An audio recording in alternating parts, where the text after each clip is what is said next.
ओम शांति।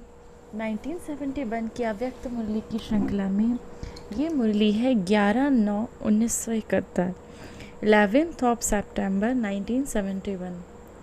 इस मुरली का शीर्षक है double refine stage. Double refine stage.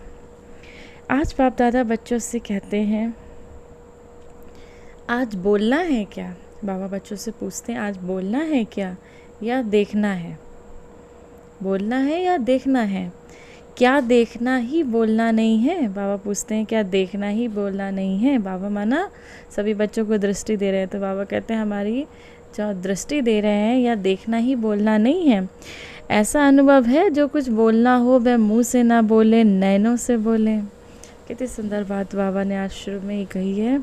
बाबा कहते हैं ऐसा अनुभव है कि मुंह से ना बोले, नैनों से बोले। ऐसे हो सकता है, ऐसे होता भी है। आज ये master knowledgeful, powerful, successful, serviceable की सभा है। बाबा कहते हैं आज ये master knowledgeful, powerful, successful, serviceable की सभा है। तो क्या नैनों से नहीं जान सकेंगे? अपने मन की भावना व बुद्धि के संकल्पों को नैनों से प्रकट नहीं कर सकते। ये भी तो पढ़ाई का पाठ है।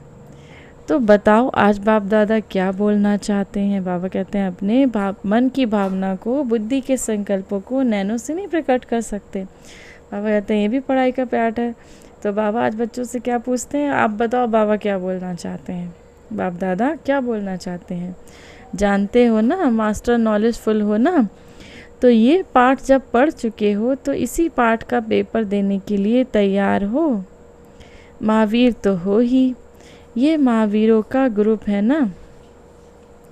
औरों की बैटरी को चार्ज करने वाले इंचार्ज हैं। बाबा कहते हैं औरों की बैटरी को चार्ज करने वाले इंचार्ज हैं।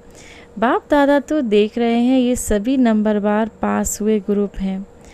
कई बातों को, कई अनुभवों को देखते पास करते करते पास नहीं हो गए हो। बाबा कहते हैं कई बातों को, कई अनुभवों को देखते पास करते करते पास नहीं हो गए हो? पूछते हैं बाबा। 3 प्रकार के पास हैं। बाबा कहते हैं 3 प्रकार के पास हैं। तो इन 3 प्रकार के पास शब्द में पास होना है। एक होता है कोई बात व रास्ते को पास करना, एक होता है पढ़ाई में पास होना, दूसरा होता है नज़दीक को भी पास कहते हैं। बाबा ने क्या कहा, एक तो रास्ते को पास करना, दूसरा पढ़ाई में पास होना, तीसरा नज़दीक को भी पास कहते हैं। तो नज़दीक अर्थात समीप रत्न। तो तीनों प्रकार के पास शब्द में पास हो। त्रिशूल का तिलक अर्थात तीनों ही प्रकार के पास शब्द में पास। ये तिलक नहीं दिखाई देता है? बाबा पूछते हैं ये तिलक नहीं दिखाई देता है? इस ग्रुप के मस्तक पर ये त्रिशूल का तिलक आप लोगों को दिखाई देता है? बाबा पूछते हैं इस ग्रुप के मस्तक पर, ग्रुप में कौन बैठा है? हमें क्या इमेजिन करना है? उस ग्रुप में हम बैठे हैं। बाबा हम ही सुना रहे हैं मुरली। तो बाबा हम बच्चों से क्या कहते हैं कि इस ग्रुप के मस्तक पर ये त्रिशूल का तिलक आप लोगों को दिखाई देता है। बाप दादा को आज की सभा क्या दिखाई दे रही है ये जानती हो? अपना साक्षात्कार तो होता ही है ना। अभी अभी का अपना साक्षात्कार हो रहा है। बाबा कहते हैं अभी अभी अपना साक्षात्कार हो रहा है। साक्षात्कार मूर्त हो और आप हो साक्षी। बाबा कहते हैं साक्षात्कार मूर्त और आप हो साक्षी। तो बताओ इन्हों के ग्रुप में कौन सा एक साक्षात्कार हो रहा है?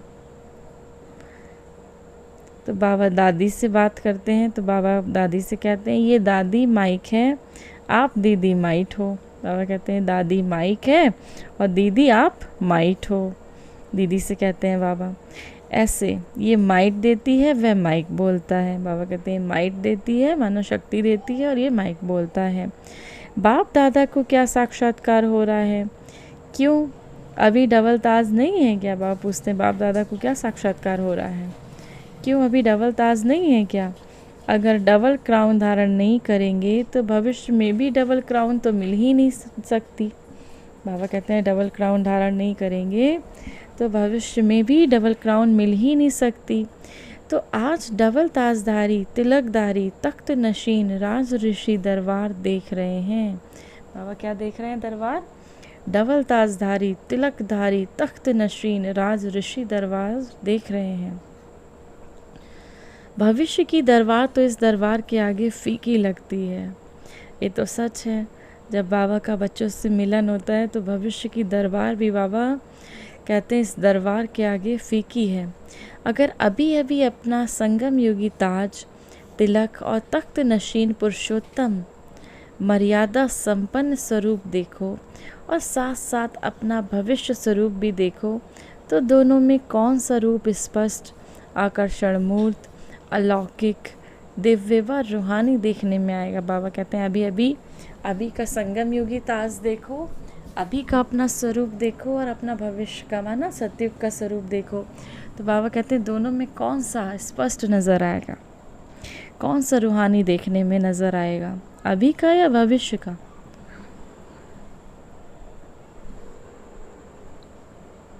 तो अपने स्वरूप का सदा साक्षात्कार करते और कराते रहते हो कि अभी पर्दे के अंदर तैयार हो रहे हो, स्टेज पर नहीं आए हो? बाबा पूछते हैं स्टेज पर नहीं आए हो?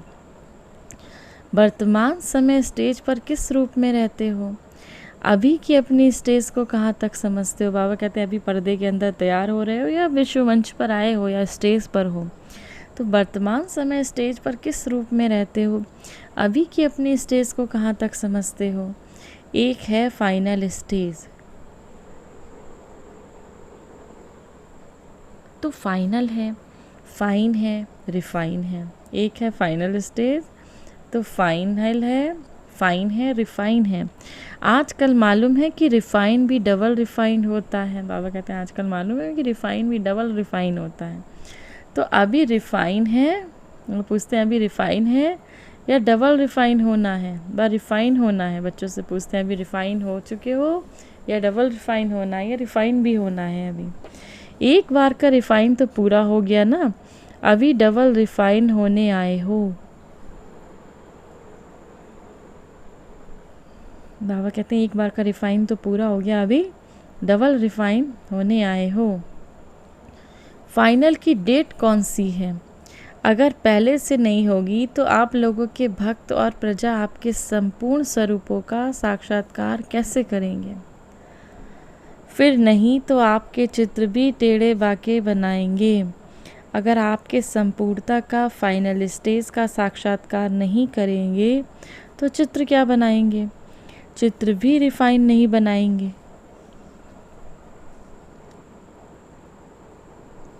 बाबा कहते हैं पहले अपने आप को रिफाइन करो, तभी तो आपके भविष्य में चित्र भी रिफाइन बनेंगे, है ना, एकदम क्लियर बनेंगे। तो पहले से ही अपना संपूर्ण साक्षात्कार कराना है। अभी आपके भक्तों में गुणगान करने के संस्कार भरेंगे तो द्वापर युग में उतरते ही आपके चित्रों के आगे गुणगान करेंगे। बाबा कहते हैं अभी आपके भक्तों में गुणगान करने के संस्कार भरेंगे तो जब द्वापर आएगा तो आपके चित्रों के आगे गुणगान करेंगे। सब आत्माओं में सर्व रीति रस्म संस्कार तो अभी से ही भरने हैं ना, भरने का समय है। फिर है प्रैक्टिकल करने का समय। जैसे जैसे आप आत्मा में सारे कल्प के पूज्य और पुजारीपन के दोनों ही संस्कार अभी भर रहे हैं, जितना पूज्य बनेंगे उसी का प्रमाण पुजारीपन की स्टेज भी ऑटोमेटिकली बनती जाएगी। बाबा कहते हैं जितना जितना पूज्य बनेंगे उतना प्रमाण पुजारीपन की स्टेज भी ऑटोमेटिकली बनती जाएगी। तो जैसे आप आत्माओं में सारे कल्प के संस्कार भरते हैं, वैसे ही आपके भक्तों में भी अभी ही संस्कार भरेंगे। तो जैसे आपका स्वरूप होगा वैसे ही संस्कार भरेंगे। इसीलिए अभी जल्दी जल्दी अपने को फाइनल स्टेज पर ले आओ। ऐसी फाइनल स्टेज बनाओ जो अब भी फाइन ना पड़े। बाबा कहते हैं अपनी फाइनल स्टेज ले आओ, माना अपनी कंप्लीट स्टेज ले आओ। कंप्लीट स्टेज हमारी डबल लाइट फरिश्ता। बाबा कहते हैं अपनी कंप्लीट स्टेज ले आओ अपने आप को, तो क्या होगा? बाबा कहते हैं तो फिर फ़ाइन ना पड़े, माना आपको जुर्माना नहीं देना पड़ेगा। जो डबल रिफाइन हो जाएंगे उनको फ़ाइन नहीं पड़ेगा।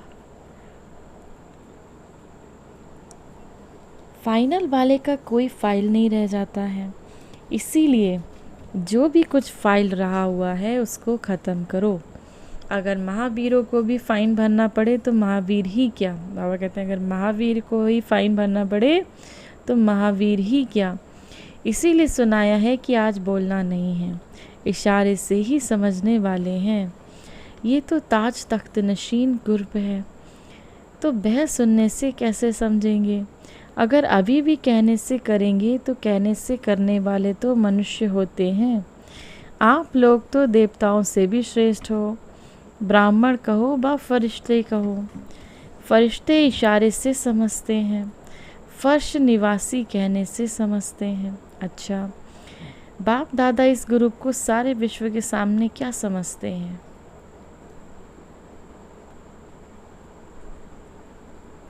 बाप दादा इस ग्रुप को सारे विश्व के सामने क्या समझते हैं? जो हो वही बताना है।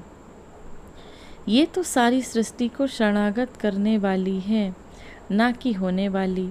बाप दादा के सामने भी शरणागत होने वाली नहीं है, बाप को सर्वेंट बनाने वाली है। तो शरणागत हुई, शरणागत करने वाली हुई। बाबा कहते हैं बाप को सर्वेंट बनाने वाली। बाबा कितना निरहंकारी है। बाबा अपने लिए क्या कैसे शब्द भी यूज़ कर लेते हैं। बाबा कितना प्यारा है। बाबा कहते हैं कि सारी सृष्टि को शरणागत करने वाली ग्रुप है, ना कि होने वाली। माना जिसके शरण में सारी सृष्टि चली जाए, ना कि वो किसी की शरण में जाए। बाप दादा के सामने भी शरणागत होने वाली नहीं है। इतनी अच्छी बाबा कहते हैं बाप दादा के सामने भी शरणागत होने वाली नहीं है, बाप को सर्वेंट बनाने वाली है। तो शरणागत हुई व शरणागत करने वाली हुई। बाबा कहते हैं शरणागत हुई हुए या फिर शरणागत करने वाली हुई। सारी सृष्टि में जो भी महिमा करने योग्य शब्द हैं वह सभी हो। आज बाप दादा संपूर्ण रूप देख रहे हैं। बाबा कहते हैं सारी सृष्टि में जो महिमा करने योग्य शब्द हैं वो आप सभी आत्माएं हो। आज बाप दादा संपूर्ण रूप देख रहे हैं। सदा फरमान बरदार उसको कहते हैं जो एक संकल्प भी बिगैर फरमान के ना करे। सदा फरमान बरदार किसको कहते हैं? जो एक संकल्प भी बिगैर फरमान के ना करे। ये ग्रुप तो इसमें पास है ना। सदैव अपने को फरमान बरदार के स्वरूप में स्थित कर फिर कोई संकल्प करो। ऐसे जो संपूर्ण फरमान बरदार हैं वही संपूर्ण वफादार भी होते हैं। ये ग्रुप तो संपूर्णता के समीप है ना। बाबा कहते हैं ग्रुप तो संपूर्णता के समीप है ना। संपूर्ण वफादारी किसको कहते हैं? वफादारी का मुख्य गुण क्या होता है? उसका मुख्य गुण होता है जो अपनी भले जान चली जाए लेकिन हर वस्तु की संभाल करेंगे। भले अपनी जान चली जाए लेकिन हर वस्तु की संभाल करेंगे, उसको कहते हैं संपूर्ण वफादार। तो कोई भी चीज़ व्यर्थ नुकसान नहीं करेंगे। अगर संकल्प, समय, शब्द और कर्म इन चारों में से कोई भी व्यर्थ गवाते हो तो नुकसान के खाते में जमा हो जाता है। बाबा कहते हैं कितनी सुंदर बात बाबा एग्जाम्पल दे के बताते हैं कि वफादार किसको कहते हैं? भले जान चली जाए लेकिन हर वस्तु की संभाल करेंगे। तो अब हमें बाबा ने कौन सी वस्तुएं दी हैं, किस बात पे हमें अटेंशन खिंचवाया है यहाँ पर? बाबा कहते हैं आपका हर एक संकल्प, आपका समय, आपके शब्द, आपके कर्म, इन चारों में से कुछ भी व्यर्थ गवाते हो तो नुकसान के खाते में जाता है। तो उसको क्या संपूर्ण वफादार कहेंगे? बाबा पूछते हैं तो क्या उसको संपूर्ण वफादार कहेंगे? क्योंकि जब से जन्म लिया अर्थात फरमान बरदार, आज्ञाकारी बने, ईमानदार बने हैं। एक छोटे से पैसे से भी ईमानदार होता है। तो जब से जन्म लिया है तब से मन अर्थात संकल्प, समय, कर्म जो भी करेंगे वह बाप के ईश्वरीय सेवार्थ करेंगे। ये प्रतिज्ञा की। बाबा पूछते हैं जब से जन्म लिया तब से मन, संकल्प, समय, कर्म जो भी कुछ करेंगे वो ईश्वरीय सेवा के अर्थ करेंगे। ऐसी प्रतिज्ञा आप सबने ली है बाबा से, सर्व समर्पण हुए हो, तो ये भी सभी बाप के ईश्वरीय सेवा अर्थ हो गई। अगर ईश्वरीय सेवा की बजाय कहाँ संकल्प व समय व तन द्वारा व्यर्थ कार्य होता है तो उसको क्या कहेंगे? उसको संपूर्ण वफादार कहेंगे? ये नहीं समझना कि एक व सेकंड क्या बड़ी बात है। बाबा कहते हैं अगर आपका कुछ भी समय संकल्प तन द्वारा किसी द्वारा भी व्यर्थ होता है तो उसको क्या कहेंगे, उसको संपूर्ण वफादार नहीं कहेंगे। तो बाबा कहते हैं ये नहीं समझना कि एक सेकंड वही बड़ी बात है। अगर एक नए पैसे की भी वफादारी नहीं तो उसको संपूर्ण वफादार नहीं कहेंगे। ये ग्रुप तो संपूर्ण फरमानबरदार संपूर्ण वफादार है ना। ऐसे संपूर्ण वफादार फरमानबरदार ईमानदार आज्ञाकारी ग्रुप को क्या कहेंगे? नमस्ते। नमस्ते के बाद फिर क्या होता है? बाप तो संपूर्ण आज्ञाकारी है, एक दो को देख हर्षित हो रहे हैं ना। संगम युग के दरबार का ये श्रृंगार है, संगम युग के दरबार का ये श्रृंगार है। अच्छा, ये है हमारे बाबा की बहुत सुंदर मुरली, जिसमें बाबा आज हम बच्चों को बताते हैं कि जैसे हमारा, इसके कुछ पॉइंट्स रिवाइज करते हैं। बाबा कहते हैं जैसे आपका स्वरूप होगा वैसे ही संस्कार भरेंगे। इसीलिए अपने जल्दी जल्दी अपने को फाइनल स्टेज पर ले आओ। अपने को क्या करना है? फाइनल स्टेज पर लाना है। ऐसी फाइनल स्टेज बनाओ कि अब फाइन ना पड़े, अब फाइन ना पड़े। तो संपूर्ण बाद में बाबा कहते हैं कि वफ़ादार किसको कहते हैं, फरमान बरदार किसको कहते हैं? फरमान बरदार बाबा कहते हैं उसको कहते हैं जिसका एक भी संकल्प, एक भी समय, शब्द, कर्म, इन चारों में से कुछ भी व्यर्थ ना गवाया हो। वो सब किसके फरमान के, ईश्वर के फरमान के अनुसार हो, उसको कहते हैं संपूर्ण फरमान बरदार या फिर संपूर्ण वफ़ादार। तो बाबा कहते हैं ऐसे संपूर्ण फरमान बरदार बने हों। बाबा कहते हैं ये जो दरबार बाबा की लगी है, माना जिस समय बाबा और आत्मा और परमात्मा का जो मेला लगा है इसके सामने, तो भविष्य की दरबार, माना सतयुग की दरबार भी फीकी लगती है। बाबा बच्चों से पूछते हैं अब ये बताओ कि पर्दे के अंदर अभी तैयार हो रहे हो या स्टेज पर आ गए हो? माना अभी तैयारी चल रही है या अपनी संपूर्ण स्टेज प्राप्त कर ली है? तो अब अपनी संपूर्ण स्टेज प्राप्त करनी है। फिर बाबा बच्चों से कहते हैं शरणागत करने वाली हो आप, तो आप सब आत्माएं कैसी हो? सारी सृष्टि को अपनी शरण में लेने वाली हो, किसी की शरण में जाने वाली नहीं, बाप दादा की शरण में जाने वाले भी नहीं, बाप दादा ने आपको चुना है। तो बाबा कहते हैं आप सबको शरणागत करने वाली हो। इतना इतना नशा बाबा हम सभी बच्चों को चढ़ाते हैं। तो ये थी हमारे बाबा की बहुत सुंदर मुरली। आप सभी बाबा के बच्चों को बाबा की तरफ से याद, प्यार और नमस्ते। हमारे मीठे मीठे प्यारे प्यारे बाप दादा को हम सभी बच्चों की तरफ से याद, प्यार और नमस्ते। ओम शांति, ओम शांति, ओम शांति।